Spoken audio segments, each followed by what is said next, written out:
گریہ کرنے میں کوتاہی نہ ہونے پائے۔ آج ایک مرتبہ پھر زہرا کا غم تازہ ہوا ہے۔ آج زینب کو کربلا کی طرح کوئی رونے سے روکے گا نہیں،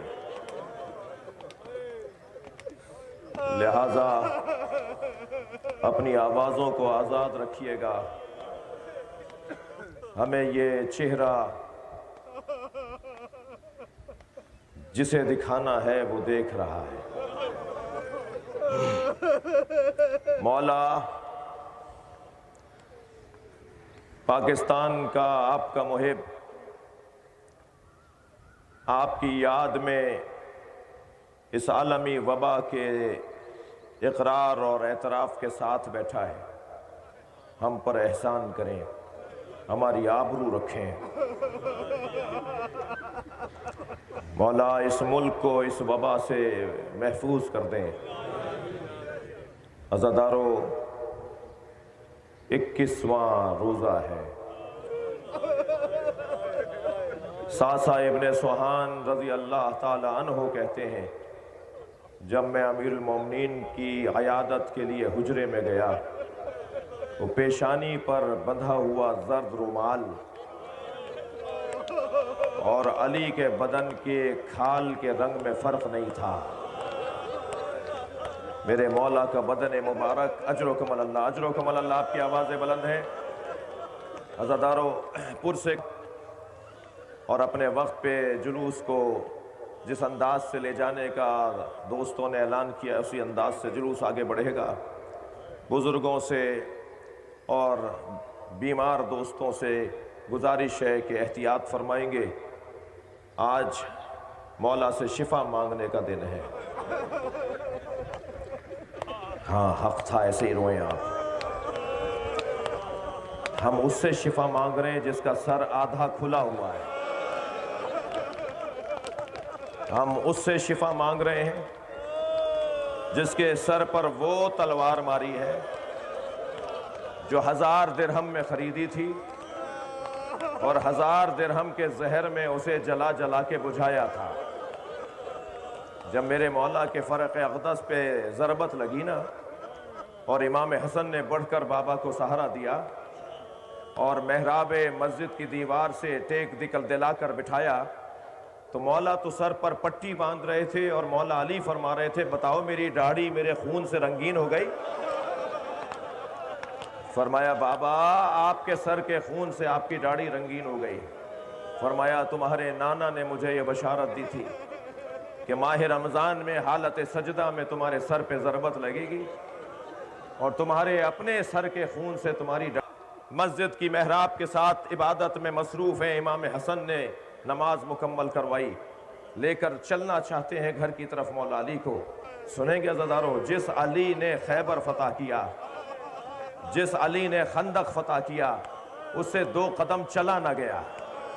فرمایا، بیٹا حسن میرے سے چلا نہیں جا رہا، مجھے کسی قالین پر، میرے مولا کے لیے قالین بچھایا گیا، اس پر مولا کو لٹا کر جب لے کے چلے نا، تو ایک نگاہ مولا کی گئی امام حسن کے چہرے کی طرف۔ کیا دیکھا کہ مولا حسن کی آنکھوں سے آنے والے آئے ہوئے ہیں۔ بیٹا خبردار، تمہاری آنکھوں میں آنسو نہ آئے۔ فوراً میرے مولا نے دیکھا عباس رو رہے ہیں، خیال رکھنا، اجرکم اللہ، اجرکم اللہ۔ مریض میرے مولا کو دکھانے کے لیے طبیب کو بلایا گیا۔ طبیب نے مولا کا معائنہ کیا، کچھ دیر تک دیکھنے کے بعد اوزار طبابت کو جمع کرنے لگا، اور اوزار طبابت اٹھا کر جب جانے لگا نا، تو امام حسن کی آواز آئی، کچھ بتا، تیری مہارت کیا کہتی ہے؟ تو امام حسن کے چہرے کو دیکھ کر آنکھوں میں آنسو بھر کے کہا، علی سے کہیے کہ وصیتیں کریں۔ یہ ایک طبیب کا ایک جملہ ضرور تھا، مگر میرا دل کہتا ہے زینب کے چیخ کے رونے کی آواز۔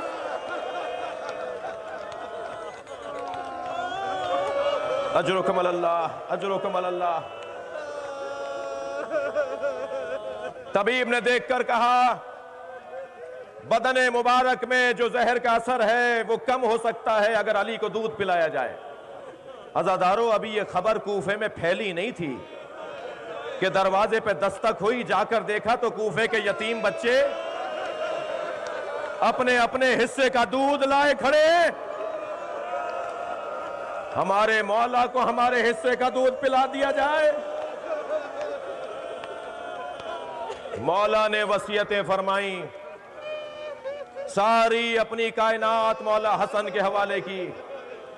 بزرگ علماء کرام نے پڑھا ہے کہ جب سب امام حسن کے حوالے کر دیا تو مولا کی کان پوچھا یہ کون ہے جو ایسے رو رہی ہے؟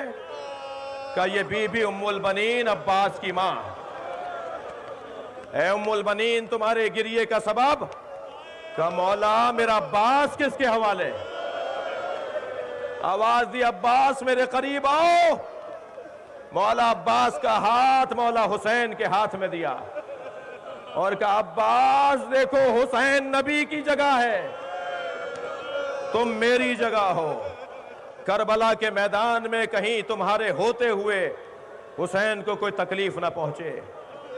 مولا نے وصیتیں فرمائیں عزادارو، اور امام حسن کے حوالے سب کچھ کیا۔ ایک ہاتھ میں امام حسن کا ہاتھ، دوسرے ہاتھ میں امام حسین کا ہاتھ، اور فرمایا جب تمہارے نانا مجھے لینے آئیں گے، جب تمہاری ماں زہرا مجھے نظر آئیں گی، میں تمہیں بتا دوں گا کہ میں جا رہا ہوں۔ ایک مرتبہ دونوں ہاتھوں کو فشار دینا شروع کیا، آواز آئی انا للہ۔ روز شہادت ہے عزادارو، تکلف کر کے نہ روئیے گا۔ اللہ رے مظلومیت اہل بیت، میرے مولا کی شہادت تو غروب سے پہلے ہو گئی، مگر یہ کیسی تنہائی ہے کہ جنازہ رات میں اٹھے گا، اور جنازے میں اہل سنت کی روایت کے مطابق دو لوگ جنازہ اٹھائیں گے۔ آگے سے جنازہ خود اٹھا، عقب سے جنازہ آیا، حسنین نے اٹھایا، اور میرے مولا کو کہاں لے جا کے دفنا دیا؟ امام صادق کے زمانے تک قبر کا پتہ نہیں تھا۔ حجاج ابن یوسف نے 3000 جگہ گڑھے کھدوائے کہ میں علی کی میت نکال کے لٹکاؤں گا۔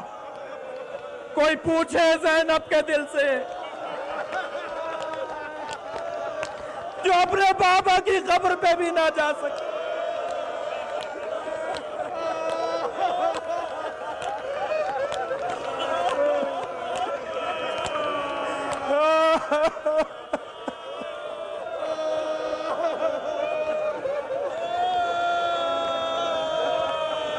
رات کی تاریکی میں جنازے کو قبر کے حوالے کیا۔ حسنین بابا کو سپرد خاک کر کے لوٹے۔ ایک ٹوٹے ہوئے خرابے سے ایک گھر سے کرہنے کی آواز آئی۔ علی کا بیٹا کسی فقیر کی فریاد سنے اور لا تعلق ہو کر گزر جائے، یہ ممکن ہی نہیں۔ آواز دی بھائی کوئی حاجت ہے؟ فرمایا میری بڑی حاجت ہے، سنتے جاؤ۔ میں نابینا مریض ہوں، چل پھر سکتا نہیں ہوں، 3 دن ہو گئے میرا مونس مجھ سے ملنے نہیں آیا۔ اجرکم اللہ۔ امام نے فرمایا تیرے مونس کا نام کیا ہے؟ تو کہا میں دیکھ تو سکتا نہیں ہوں، وہ مجھے آغوش میں لٹا کر کھانا کھلاتا تھا، میرے دہن میں دوائی ڈالتا تھا، وہ میرا بڑا شفیق مونس تھا۔ میں نے جب بھی پوچھا تمہارا نام کیا ہے تو اس نے ہمیشہ کہا فقیر جالس فقیرا، ایک فقیر ہے جو فقیر کے ساتھ بیٹھا ہے۔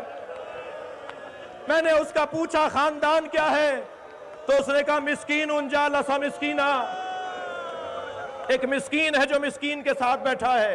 امام حسن نے فرمایا اس کی کوئی نشانی بتا دے، ہم تمہارے مونس کو ڈھونڈ کر لے آئیں۔ تو روتے ہوئے کہنے لگا اس کا لہجہ تیرے لہجے کی طرح تھا، جیسے تم بول رہے ہو ایسے ہی بولتا تھا۔ فرمایا میرا بابا علی،